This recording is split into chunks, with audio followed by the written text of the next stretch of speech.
It doesn't make sense. He's a billionaire from New York, no less. And everything he sits on is gold. How could he possibly connect with the common man? And yet he keeps winning more of them. Trump got trounced by black voters in 2016, so he brought in some muscle from the West Coast, someone he knows black men love, Kim Kardashian. Democrats used to own Silicon Valley, those California do-gooder liberals who wanted to save the planet. Yeah, right. Trump came along and said, regulations? We don't need no stinking regulations. Not only did he win them over, in his second inauguration, they were all sitting up on the stage with him. There was an entire section that looked like the full range of the autism spectrum. Arguments by a coalition of little things that hit people personally. Trump gets this. He feels your pain in the ass. Kamala ran on democracy, which is the most important issue. But without the political skill to sell it, it added up to nothing. Meanwhile, Trump was running on, I'll make the poop go down. Given everything happening in Iran right now, you'd think Democratic politicians would finally be gaining some real ground against Republicans. But that's just not what's happening. The GOP is still holding strong, and that has a lot of political analysts scratching their heads trying to figure out why. But there's one person who doesn't seem confused at all: Bill Maher. He thinks he has a pretty clear picture of exactly why things are playing out this way. So if you haven't subscribed yet, go ahead and do that now. Get comfortable, and let's get right into it. In his first term, he signed an executive order banning TikTok and then got trounced by young voters. So in 24, he campaigned on saving it. And apparently every Tide Pod eater responded because his youth vote was up 21%. In his first term, he called cryptocurrency not money and based on thin air, and said it seems like a scam. And who better to know a scam?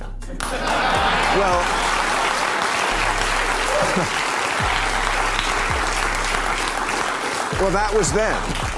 Now he's on more coins than Julius Caesar. Bill Maher is laying out here is pretty straightforward, but it hits hard. His argument is that Donald Trump genuinely learned from his 2020 loss. That defeat pushed him to stop, take a hard look at everything, rework his message, and change the way he talked to voters. Regardless of how people feel about him personally, Maher's core point is that Trump figured out what wasn't working and adjusted without hesitation. That kind of political self-awareness, Maher argues, is exactly what decides elections. The Democrats, on the other hand, seem to be moving in the complete opposite direction. Instead of sitting down after the loss and honestly asking what went wrong, they appear committed to pushing harder on the exact same policies and culture war fights that voters had already walked away from. Maher believes the party is still holding tightly onto a version of progressive identity politics that pushed away moderate and independent voters long before the last vote was even counted. And according to him, that's the heart of the problem. One side takes a loss and adjusts. The other side doubles down. And in politics, that kind of inability to adapt usually comes with a very steep price. Democrats used to own Silicon Valley,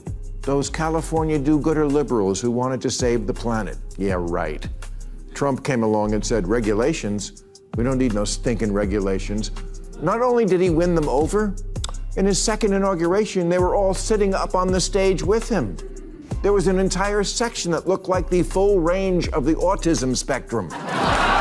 These lines might sound like jokes on the surface, but Maher is pointing at something genuinely important underneath them. Not too long ago, the tech industry was solidly in the progressive camp. Silicon Valley's biggest names openly carried left-leaning values like a badge of honor. They regularly backed Democratic causes and made their opposition to Donald Trump loud and very public. High-profile figures like Elon Musk and Tim Cook were naturally seen as part of that same liberal world, which only reinforced the idea that the tech industry and the Democratic Party were a natural fit. Then something started to shift. The way Maher sees it, the Democratic Party kept pushing further and further into the kind of politics that started making moderates, independents, and even longtime supporters uncomfortable. The messaging began to feel less like a real plan for real problems and more like an ideological loyalty test. The political consequences came fast. The party lost key elections and has spent a good amount of time since then trying, and mostly failing, to rebuild what it once had. Maher's point is simple and direct. When a party drifts too far from where most voters actually stand, the correction tends to be swift and painful. And no, making it snow more is probably not something he can actually pull off either. Now, could I actually make it snow more? No, but elections are won on the margins by a coalition of little things that hit people personally. Trump gets this. He feels your pain in the ass. Kamala ran on democracy, which is the most important issue. But without the political skill to sell it, it added up to nothing. Meanwhile, Trump was running on, I'll make the poop go down. He never shut up about bad shower pressure, shitty light bulbs, and low-flow toilets. Maher also puts a spotlight on what he sees as another serious problem eating away at the Democratic Party from the inside. His argument is that Democrats often operate under the belief that they already have the right answers, the right platform, and the right direction for the country. But Maher is sharp about separating two very different things: having the right ideas and actually having the political skill to make those ideas land with real voters are not the same thing. And in his view, that's exactly where Democrats keep tripping over themselves. Too many in the party seem to assume that once a solid policy hits the table, voters will naturally recognize its value and get behind it on their own, almost as if the proposal can do all the persuading by itself. But that's never been how politics works, and it never will. Bringing the public along requires real persuasion, a message that actually sticks, and the ability to show ordinary people in plain language how any of this directly affects their lives. Maher's point is that Republicans, whatever valid criticisms exist about them, have a much stronger grip on this reality. They strip their message down to its simplest form, repeat it over and over, and wrap it in language any voter can grab onto without needing a policy briefing. Democrats, on the other hand, often come across like they're running a seminar when they should be having a conversation. And the moment voters feel lectured at rather than spoken to, they check out what your country can do for you. But for some little niche group, it was all that mattered. He's right. It shouldn't take 2 flushes to make my shit go away. That's my guy, YMCA.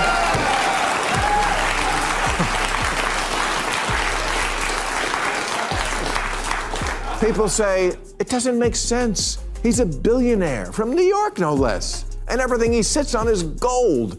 How could he possibly connect with the common man? And yet he keeps winning more of them.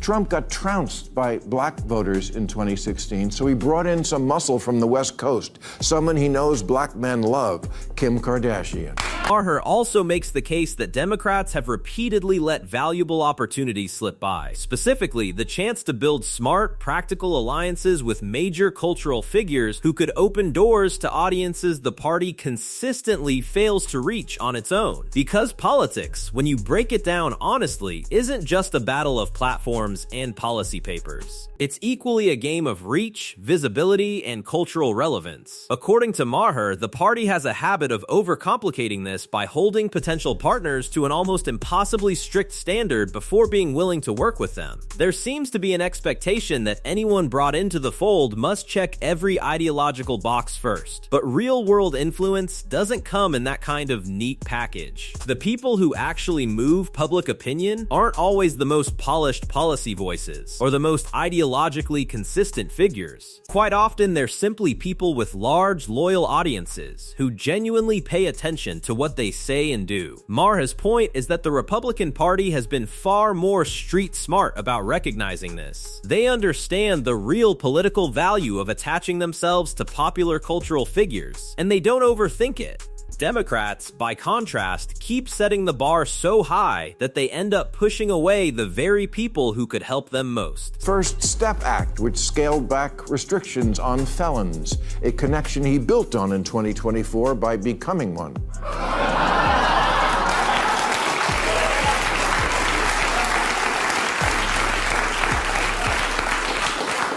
And then he pardoned Lil Wayne and pardoned Kodak Black and the CEO of Jay-Z's company, and the founder of Death Row Records, and the former mayor of Detroit. So it's not surprising that Kanye, and Wayne, and Chris Brown, and Amber Rose, and Snoop, and DaBaby all talked him up. That last one out of professional courtesy. According to Maher, one of Donald Trump's most quietly effective political moves was the simple choice to go out and actually build real relationships with respected, influential voices inside the Black community. Instead of writing those conversations off as pointless or assuming those individuals would never give him a fair hearing, Trump chose to show up. He held meetings, opened real dialogue, and made the case that specific parts of his policy record could actually deliver something meaningful for Black Americans. The strategy was never about flipping the entire community in one election cycle. It was about earning enough trust with a select group of credible, well-connected voices so that they would be willing to carry that message back to their own networks naturally. Once those connections were made, the word started spreading at the grassroots level. And that's precisely where political momentum tends to build its strongest roots. Maher draws a direct contrast between this approach and what he sees as a recurring democratic instinct to quickly sideline or shut out anyone who dares to question the party's established positions. In politics, locking people out has never been a reliable way to grow your coalition. Trump's willingness, whatever one thinks of his motives, to choose engagement over rejection turned out to be a far more effective strategy than most people were willing to give him credit for at the time. Support in ways they still haven't fully come to grips with. It's a very key appointment in the most important city in the country, which is also our financial center. It matters that the mayor stands by, and I assume stands with, someone who says things like, if you don't believe in the government's sacred right to seize private property, it's over. Seize private property. Home ownership is racist. Elect more communists. When you strip everything back, Maher's central point here is not complicated at all. His argument is that Trump has stayed politically effective because his entire message is built around the concerns that real, everyday Americans are actually dealing with day to day, not abstract policy debates or ideological positioning. The genuine daily frustrations that people carry with them to work, to the grocery store, to the dinner table, the kind of things they almost never hear a politician address in a way that feels honest or real. By keeping his focus on concrete, relatable issues like jobs, the cost of living, and personal safety, Trump creates a feeling among voters that someone in power is actually speaking their language instead of talking past them. That connection, Maher suggests, accounts for a big part of Trump's ability to keep winning people over. Whether his critics believe his solutions actually hold up or not is almost beside the point. The message lands because it feels rooted in the same world voters are actually living in. Maher then draws a direct contrast with what he sees as one of the Democrats' most costly and persistent blind spots. In his view, the party keeps pouring its energy into progressive cultural causes and identity-driven politics, instead of staying focused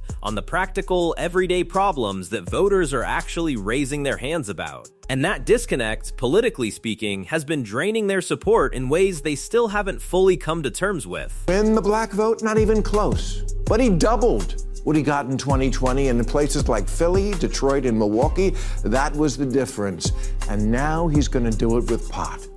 Maher raises yet another concern about what he sees as a troubling and accelerating ideological drift inside the Democratic Party since the last major election. His argument is that a growing and increasingly vocal segment of the party is moving closer to openly embracing socialist ideas rather than just flirting with them. The specific case he points to is the significant and enthusiastic support among Democratic voters for Zohran Mamdani, a candidate who openly and proudly identifies as a democratic socialist and who has built serious political momentum in New York. For Maher, this isn't just a story about one race or one candidate making noise. It points to something much larger, a fundamental shift in where the party's ideological center is actually drifting, and toward a direction that a wide range of mainstream Americans are not particularly comfortable following. Progressive activists may see that shift as exciting progress, but Maher's warning is that the electoral consequences could be genuinely damaging in ways the party isn't taking seriously enough. The reasoning he lays out is grounded in a basic historical reality. The United States has a long and deeply ingrained attachment to capitalism as its economic foundation. Most voters may be open to certain reforms, expanded safety nets, and social investments, but they still want those things to operate within a system built on free markets and private ownership. If the Democratic Party starts looking too comfortable with genuinely socialist ideas, Maher argues it risks cutting itself off from exactly the mainstream voters it cannot afford to lose when national elections are on the line.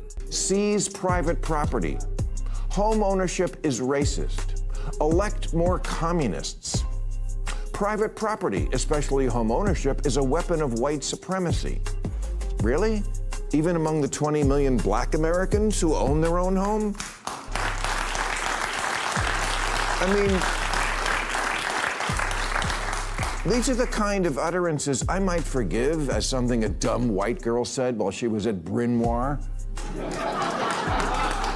Because it's the kind of privilege hating you can only learn for $95,000 a year.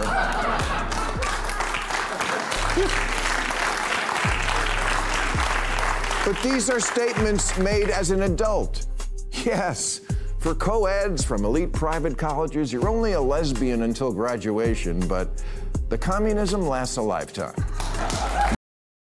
Maher has broader argument, when you pull it all together, is that the Democratic Party has fundamentally lost sight of what ordinary Americans actually show up to vote about. In his view, the vast majority of voters are not primarily motivated by sweeping ideological transformations or grand cultural shifts. What they consistently care about, deeply and personally, is whether their children are getting a quality education, whether the economy is actually creating real opportunities for their families, and whether their neighborhoods feel genuinely safe. These are the basic bread and butter concerns that shape how people experience their daily lives. And they are historically the issues that carry the most weight when election day arrives. Maher believes that when a party keeps its platform tightly anchored to these real-world fundamentals, connecting with average voters becomes a much more straightforward task. People are not asking for revolutions. They want schools that actually deliver for their kids. They want jobs that pay enough to build a stable life. They want to feel like the country is heading somewhere worth going. What most Americans are considerably more skeptical about, Maher argues, are sweeping promises of large free programs that may sound appealing on the surface, but ultimately come with fine print attached. Higher taxes, a bigger government footprint in everyday life, and policies that quietly chip away at economic freedom and individual opportunity over time. Democrats seem to be having this debate whether or not Mayor Mamdani is a socialist or a democratic socialist. Let me settle it. He's a straight-up communist. How do I know this? Well, I'm reading between the lines when one of his major advisors says, elect more communists. When you bring everything Maher has laid out together, his critique of the Democratic Party lands on one uncomfortable but unavoidable conclusion. Voters reward parties that speak directly to their lives, not parties that hand them an ideology and expect them to be grateful for it. Trump's sustained political strength, in Maher's reading, comes from a consistent ability to address the everyday pressures real Americans face: jobs, safety, and the cost of simply getting through the week, all while building new political coalitions through practical outreach and genuine engagement rather than ideological gatekeeping. The Democrats, by sharp contrast, keep running the very real risk of pushing voters away. By doubling down on progressive cultural politics, warming up to socialist-leaning ideas and candidates, and continuously failing to bridge the gap between their platform and what people are actually living through. Maher's message throughout all of this could not be more direct. If the Democratic Party is serious about becoming relevant again and winning the elections it needs to win, it has to get back to championing the things Americans genuinely care about most: the quality of education, the health of the economy, and the safety of their communities. The window for making that course correction is not going to stay open forever. And that's where we wrap things up today. If you found value in this, go ahead and hit the like button and make sure you're subscribed for more content just like this. Thanks for watching, and we'll see you in the next one.